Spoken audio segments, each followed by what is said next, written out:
expectativa de vida do brasileiro chega a 76 anos, a maior já registrada. Mas como os nossos idosos estão vivendo?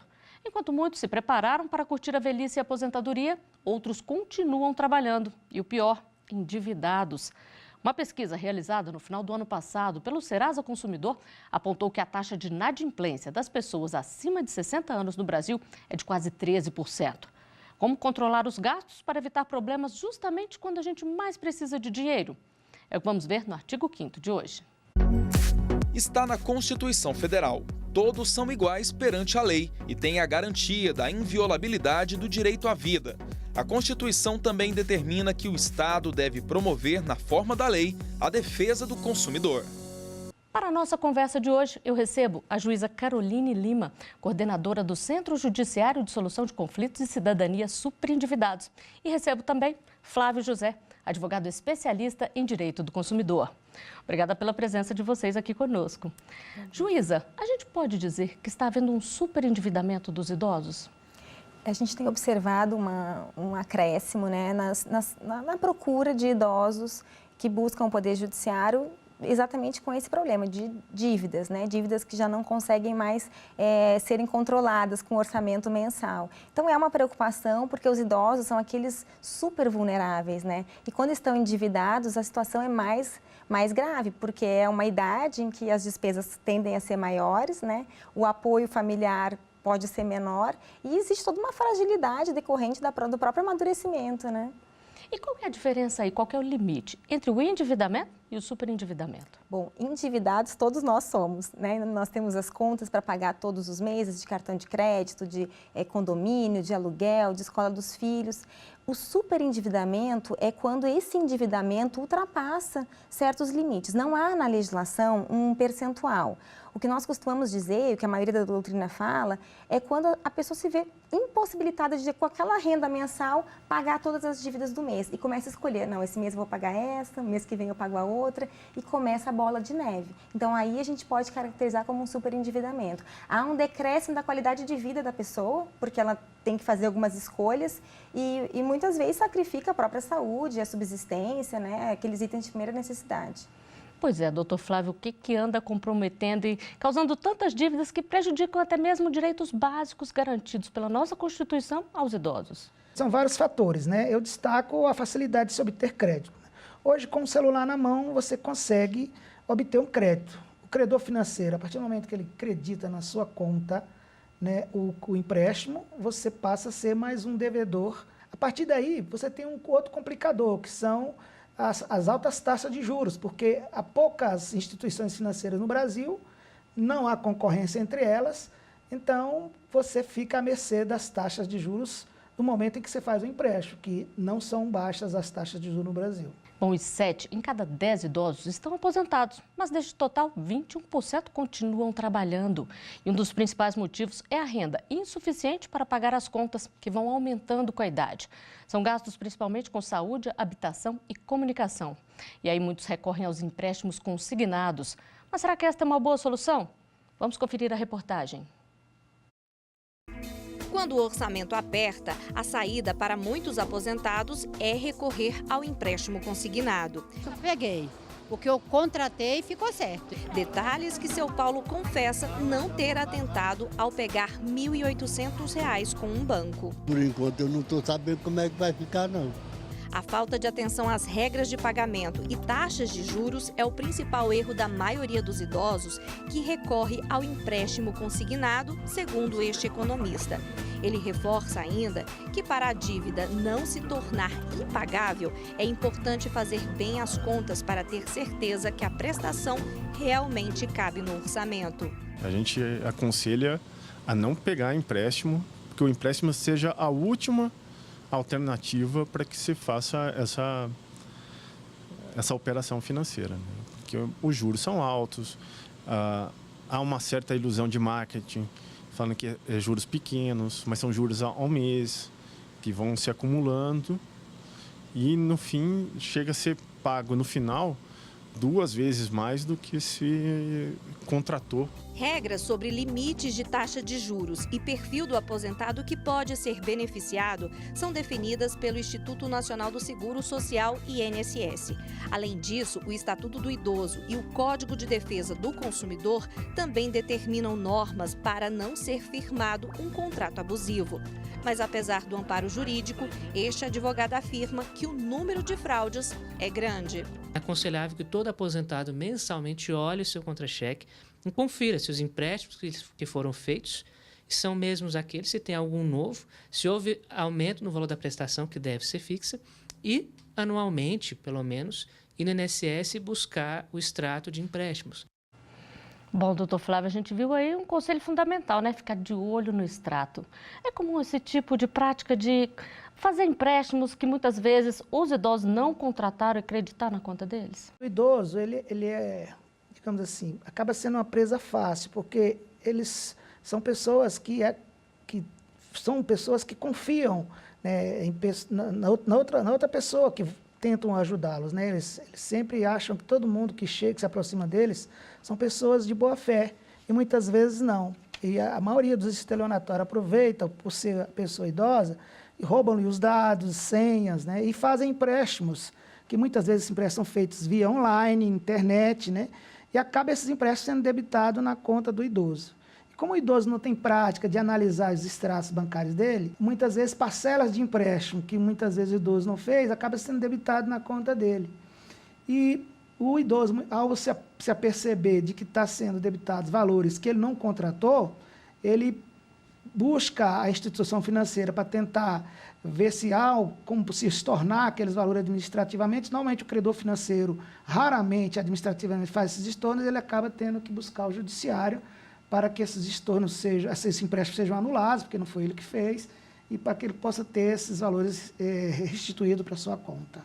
Esse é um dos problemas que chegam lá ao centro de conflitos, juíza? Na verdade, a gente tem um percentual, né, de fraudes que acontecem hoje em dia no sistema financeiro, mas o grande problema que está na base dessa questão do superendividamento dos idosos é a falta de educação financeira.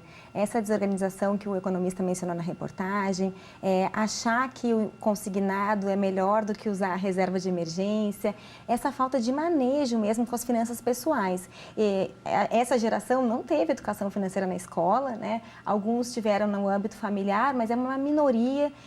O fato é que a grande massa de idosos superendividados é em decorrência de uma não organização, né? De uma falta de experiência mesmo para lidar com as finanças pessoais, de fazer as contas direitinho, de saber o que cabe no orçamento, né? Saber quais são os encargos de qualquer operação de crédito, né? Porque não adianta verificar só a parcela, tem que saber o que está por trás, quais são os seguros, muitas vezes vendidos de forma conjunta com o empréstimo. Enfim, é uma série de peculiaridades que dependem de uma orientação financeira adequada, né? E desinteressada, que é o mais importante.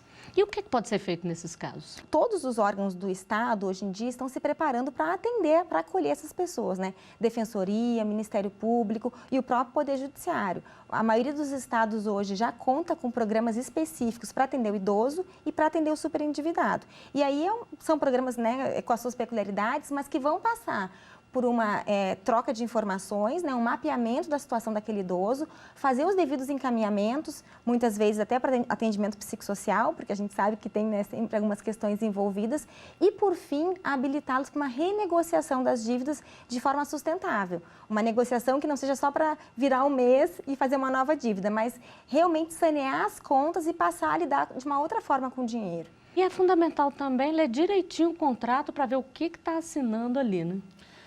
Na prática, não ocorre. No dia a dia, lê, né? Não. No dia a dia, porque o idoso, ele é aquele cliente que tem 20 anos de banco. Então, assim, normalmente quando ele compra um produto ou contrai um empréstimo, ele muitas vezes assina até em branco e não leva nem cópia do contrato, porque é uma relação mais de confiança. Então, isso não é prática, ler. Agora, o certo seria realmente ler. E como a gente mostrou na reportagem, os juros do empréstimo podem ser um problema a mais. E esta é uma dúvida de um telespectador que enviou um vídeo para a nossa produção. Vamos conferir aqui. Meu nome é José Eustáquio de Oliveira, tenho 69 anos e gostaria de saber como identificar se os juros dos empréstimos são abusivos. Doutor Flávio, o que dizer para ele? Bem, seu Eustáquio, todo tomador de empréstimo, né, inclusive ele, antes de fazer o empréstimo, ele pode pedir uma simulação. Na simulação, o preposto do credor financeiro é obrigado a mostrar para ele o que será acreditado na conta dele, ou seja, o valor que ele vai entrar na conta dele, e também o valor que ele vai pagar daquele empréstimo que ele fez. E nesse valor total que ele vai pagar, lá ele vai ter uma dimensão de uma sigla chamada CET, que significa custo efetivo total. Que esse custo efetivo total é que realmente vai ser o volume de juros que ele vai pagar daquele empréstimo. E todo idoso pode pegar empréstimo consignado? Quais são as regras? A priori, sim. As regras são as contidas na lei dos empréstimos consignados, que é a lei 10.820 de 2003. O idoso ele tem que saber que o crédito consignado, por ele ter garantias, o idoso passa a ser um consumidor especial. Todas as instituições querem realmente emprestar o dinheiro para ele, porque ele é um credor cuja garantia é o pagamento em dia das prestações. E uma vez que o idoso toma esse empréstimo nessa modalidade, ele não tem como ele desistir, ele vai ter que quitar esse empréstimo até o final. Agora, nessa própria lei também fala de credores especiais, por exemplo, um idoso que seja analfabeto. Por ele ser analfabeto, ele pode praticar os atos da vida civil, mas ele precisa ter uma proteção maior. Justamente porque ele vai assinar contrato, onde tem cláusulas, muitas vezes, que já estão pré-redigidas, e se ele não tiver alguém para esclarecer sobre essas cláusulas, ela pode acabar tendo complicações. E o que fazer quando a renda está mais comprometida do que deveria? Vamos conferir mais uma pergunta enviada para a nossa produção. Pode mostrar aqui. Meu nome é Maria de Oliveira Guimarães, tenho 76 anos e gostaria de saber o seguinte: se meus empréstimos comprometem toda a minha renda, eu poderia entrar na justiça pedindo uma revisão do valor? Juíza, o que dizer para ela? É um caso a ser tratado com um certo cuidado. É possível questionar judicialmente qualquer dívida, mas existem outras portas também dentro do próprio Poder Judiciário. Nós trabalhamos com a ideia de justiça multiportas, né? Talvez tentar uma renegociação sustentável já no primeiro momento, né? Sentar-se com os responsáveis pela instituição, né? Fazer um mapeamento do que é possível cortar de despesas, né? No mês, para ver quanto sobra para poder renegociar de uma forma que tenha vantagem para os dois lados, e trabalhar essa ideia, né, de revisar os custos mensais e poder trabalhar daqui para frente de uma outra forma. E qual pode ser o valor máximo do comprometimento da renda de um idoso com um empréstimo? Pois é, não existe na jurisprudência um consenso sobre essa matéria, por isso é que tem tanta discussão, né? Não há um teto máximo. Eventualmente, há posicionamentos, né, que buscam proteger o idoso, né, para que ele não tenha um comprometimento tão elevado. Mas não é uma garantia de que vai haver um perdão da dívida, né? A gente não pode criar essa ilusão de que vai se comprometer, vai assumir uma dívida e daqui a pouco o judiciário vai dizer que a dívida não existe porque assumiu um valor elevado. Não é esse o caminho, né? O caminho é fomentar um crédito responsável, né, disseminar a ideia de educação financeira e aí, quando houver abusos, o judiciário, sim, coibir e eventualmente punir a instituição financeira que tenha praticado algum ato ilícito. Bom, daqui a pouquinho a gente volta a conversar. Agora nós vamos a um rápido intervalo. Já já estaremos de volta com mais Artigo 5º para você.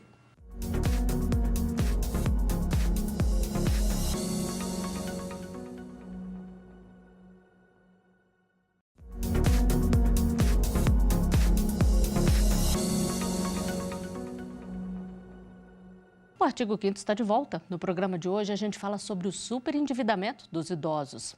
Aqui no estúdio eu converso com Flávio José, advogado especialista em Direito do Consumidor, e com a juíza Caroline Lima, coordenadora do Centro Judiciário de Solução de Conflitos e Cidadania Superendividados. E quanto mais a gente envelhece, mais as contas aumentam. Plano de saúde e medicamentos são os principais vilões nessa matemática. E quando falta renda para cumprir todos os compromissos, a dívida vai se acumulando. Vamos a mais uma pergunta. Pode mostrar aqui. Meu nome é Gildásio Rodrigues da Silva. Tenho 68 anos de idade e tenho uma dúvida. O que fazer quando as dívidas são tão grandes que comprometem até o pagamento de contas pequenas do dia a dia? Juíza, o que fazer? Como se reorganizar? É fazer aquela famosa planilha do orçamento doméstico que os brasileiros não são acostumados a trabalhar. Pontuar todas as despesas fixas mensais, rever o que pode ser excluído, o que pode ser substituído por algo mais barato e, a partir daí, com o que for estritamente essencial, direcionar a renegociação. Sentar com o credor, explicar qual é a realidade, né? Os credores hoje em dia estão muito mais sensíveis a essa realidade do idoso, né? Ao superendividamento. Já existem metas nas instituições de renegociação com essas dívidas. Então, existe uma boa vontade também do outro lado, de uns tempos para cá, para renegociar com esse tipo de consumidor, com o idoso superendividado. Mas passa pela revisão das despesas e pela renegociação das dívidas, não tem outro caminho.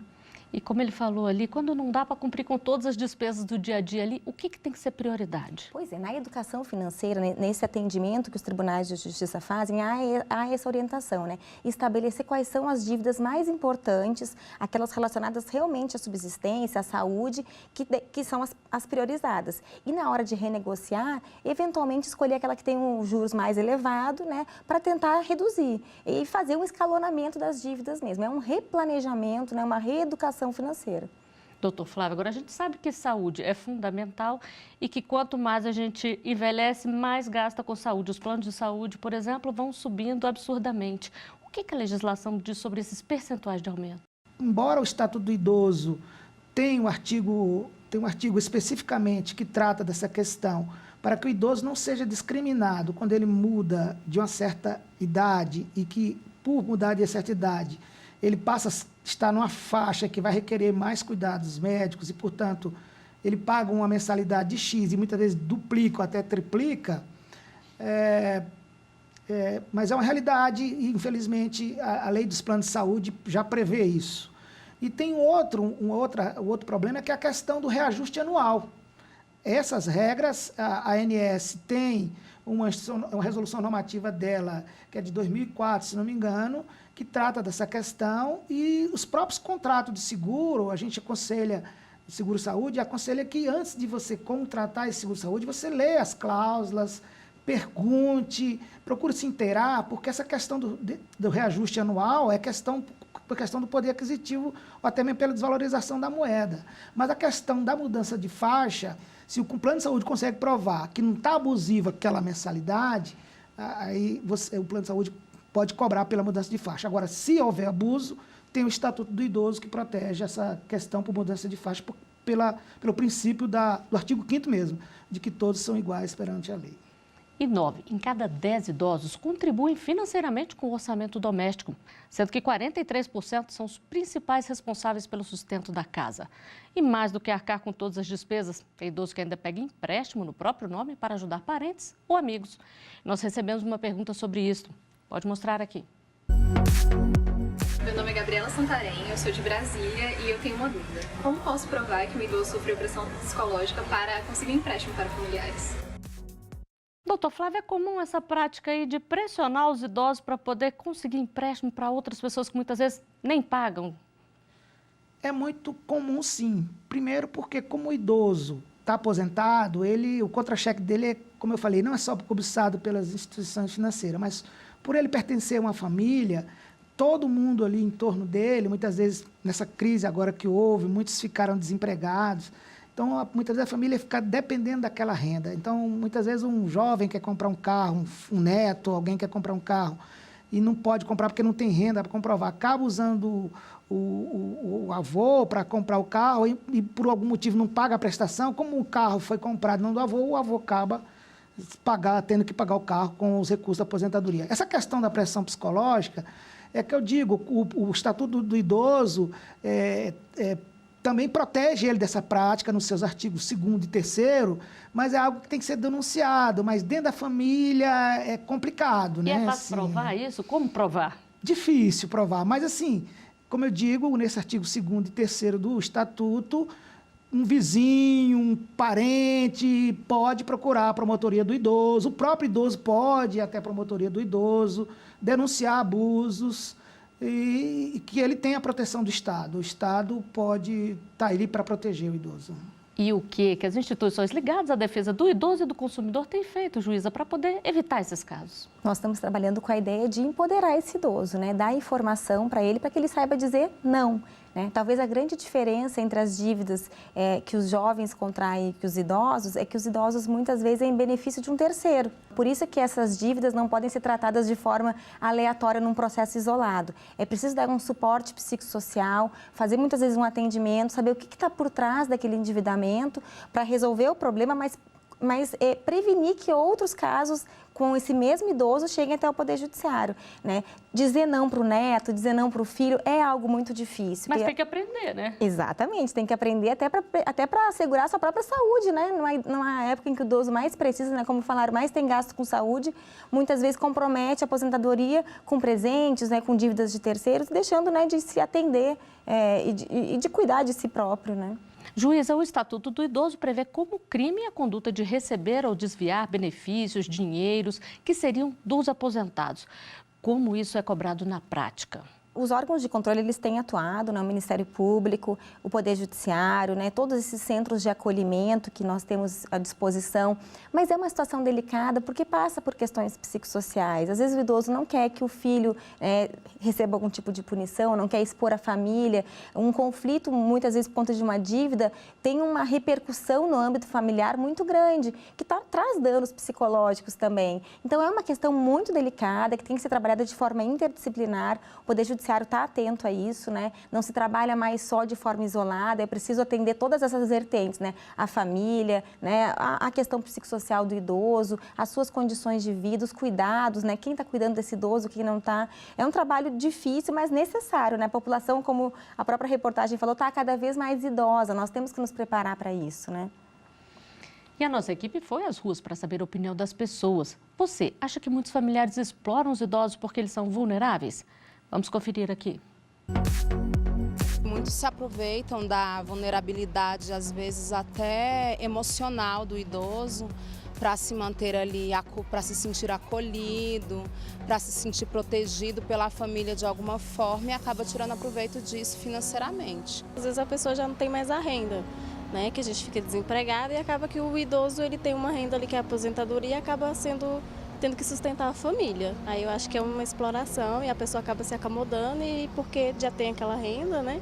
E acaba não procurando mais emprego. Pessoas vivem do salário mínimo que um idoso recebe, né? A maioria das vezes eles conseguem comer, se vestir através de um idoso, né? Que não tem emprego e tal. Agora na cidade grande eu já acho que é a exploração. Porque tem mais campo de trabalho, né? Tem mais oportunidade. Às vezes a pessoa acaba se usando de uma situação para... E vó nunca vai negar nada para o neto, para filho, né? Pai e mãe, né? Nunca vai negar. Doutor Flávio, a gente viu aí que as opiniões estão batendo com os dados, né? Que muito idoso está ali bancando o sustento da família ou contribuindo em grande parte.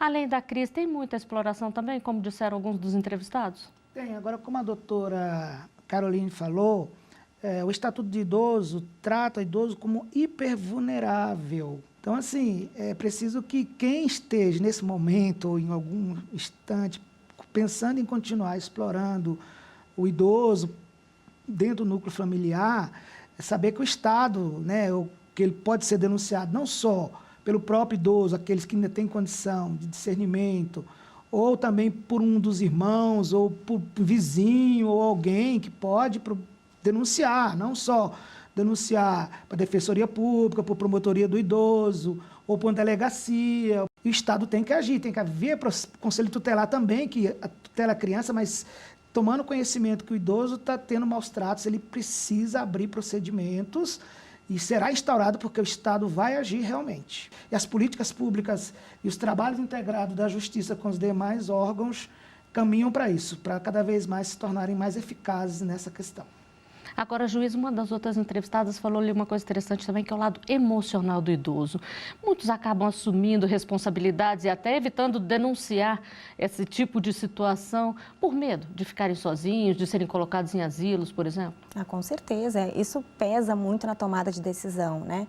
Essas dívidas, né, que são contratadas nessa fase, elas passam por uma tomada de decisão e que leva em conta não aspectos financeiros de forma exclusiva, mas a questão psicossocial. é o medo do abandono, da solidão, né, de perder o amor dos filhos, dos netos, de deixar de receber atenção. Tudo isso aí é relevante, tem que ser analisado. É por isso que a gente não tem como trabalhar essa dívida como trabalha qualquer outra. Tem que ter esse apoio psicossocial, tem que ter um acompanhamento para que isso não traga um outro problema para o idoso, né? A gente resolve a questão com o banco e ele fica triste, ou fica nesse sentido menor ou desprezado pela própria família. Não dá para trabalhar de forma isolada por conta disso. Bom, nós estamos chegando ao final do programa, mas antes eu gostaria de uma dica rapidinha de vocês, como evitar essa situação do superendividamento. Juíza. É possível buscar orientação financeira. Existem diversos institutos, organizações não governamentais, o próprio Tribunal de Justiça, de forma gratuita, fornece educação financeira. Trabalhar com essa ideia, aprender a lidar com as próprias finanças, nunca é tarde para isso, né? Saber dizer não também é necessário e sempre saber que é possível renegociar. Por mais que a dívida seja de valor elevado, sentar numa mesa de negociação, aprender um pouquinho sobre juros, né? Usar ferramentas de negociação e sair de lá com a vida um pouquinho mais resolvida. Qual a dica do senhor, doutor Flávio? O idoso, ele não tem que sentir vergonha da condição dele, né? Ele pode buscar o Estado e os advogados que estão lá para ajudá-los. Bom, o artigo 5º de hoje está chegando ao final. Juíza Caroline, doutor Flávio, muito obrigada por terem vindo aqui ao programa Artigo 5º. E eu agradeço também a você que nos acompanhou até aqui. Se quiser sugerir um tema, é só enviar para o e-mail que aparece na tela. Você também pode rever os nossos programas no site da TV Justiça ou acompanhar o nosso canal no YouTube. Até o próximo Artigo 5º. Tchau!